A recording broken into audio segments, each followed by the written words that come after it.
कौस्तुभ गणबोटे जे जम्मू काश्मीर पहलगाम या ठिकाणी पर्यटनासाठी गेले होते, त्यांच्या कुटुंबासह गेले होते आणि ज्या ठिकाणी जो हल्ला घडला त्यामध्ये त्यांचा दुर्दैवी त्या ठिकाणी मृत्यू झालेला आहे। त्यांच्या भगिनी सध्या माझ्यासोबत आहे।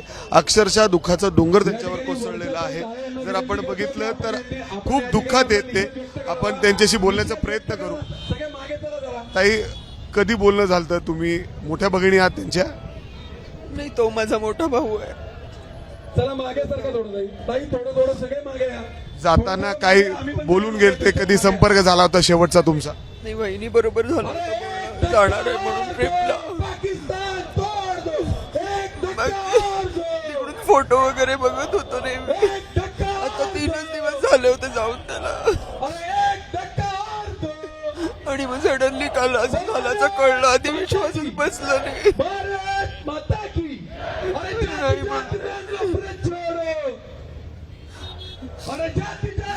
जाताना कोण कोण गेलो होतं? कशा म्हणजे एक वेगळाच आनंद असेल, मात्र आता जे ते मित्र होते जगदाळे, त्यांची फॅमिली होती आणि दादा आणि बहिणी आणि जगदाळेंचे मिस्टर आणि मिसेस आणि मुलगी असे होते।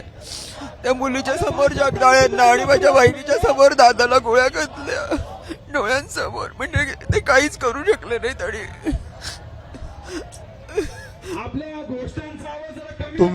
तुमचं बोलणं कधी झालं होतं आता शेवटचं? झालं होतं थोड्या दिवसांपूर्वी झालं, असं आठवत नाही, पण नेहमीच मेसेजेस होता। तिकडे मोबाईल चालत नाही त्यांचा म्हणून बोलणं नव्हतं झालेलं। आता कधीपर्यंत सगळे परत येतील? काय बोलणं झालंय तिथल्या? म्हणजे अर्थात जर आपण बघितलं तर खूप दुर्दैवी घटना, म्हणजे अर्थात देशाचे गृहमंत्री तिथं पोहोचलेले आहेत, तिथं ते प्रत्येक गोष्टीवर लक्ष देऊन आहेत। मुरलीधर मोहोळांचं म्हणजे मंत्री मोदींचं देखील तुमच्याशी बोलणं झालंय? काय मला कळलं नाही काय म्हणतात। सातत्याने गृहमंत्री या गोष्टीकडे लक्ष देऊन आहेत।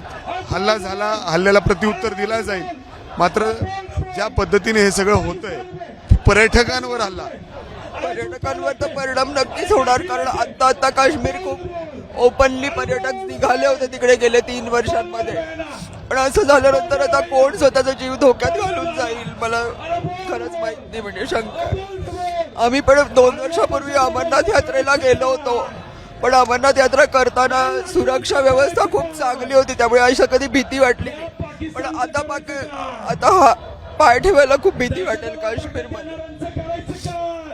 आता सरकारने याच्यावरती खूप तीव्र प्रतिसाद दिला की तर लोकांचा विश्वास परत येईल। बाकी जे कुटुंबासोबत गेले होते त्यांच्याशी बोलणं झालंय? ते सेफ आहेत? ते परत कधी येणार?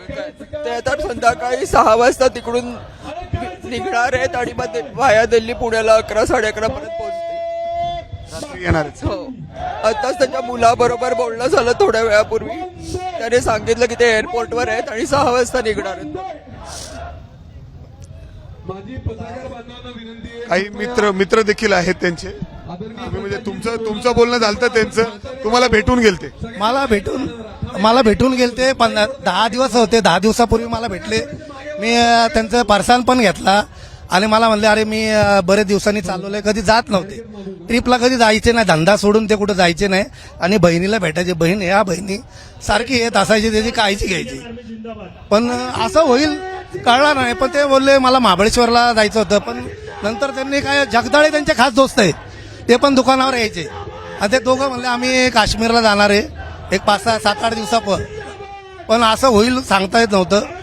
पण इतकं दुर्दैवी घटना झालेली, सरकारने त्याच्याकडे लक्ष द्यायला पाहिजे। आता आम्हाला जास्त काय बोलता येत नाही, पण कौस्तुभ हा फार कष्टाळू होता, तरी फार मोठा धंदा चालू केला। आपण बघतोय ज्या पद्धतीने, म्हणजे सगळे कुटुंब म्हणून, मैत्री म्हणून एकत्र आलात तुम्ही, म्हणजे खूप वाईट घटना आहे। आणि आज तुम्ही इथं गणबोटे नाव ऐकलं, मैत्रिणीचं माहेरचं आडनाव गणबोटे, विश्वास बसला नाही आधी। जेव्हा तिचा मेसेज आला 11:30 वाजता की ही बातमी खरं आहे, हे आपल्या घराजवळ येऊन पोचल्यावर त्याची तीव्रता खूप जाणवते। तर याचं प्रत्युत्तर आपल्याला सगळ्यांना मिळून द्यायचं आहे। आज अतिशय आमच्या मैत्रिणीवर फार दुर्दैवी प्रसंग आलेला आहे, याचा अत्यंत वाईट, याचा खूप तीव्र शब्दात निषेध आम्ही करतो आहोत।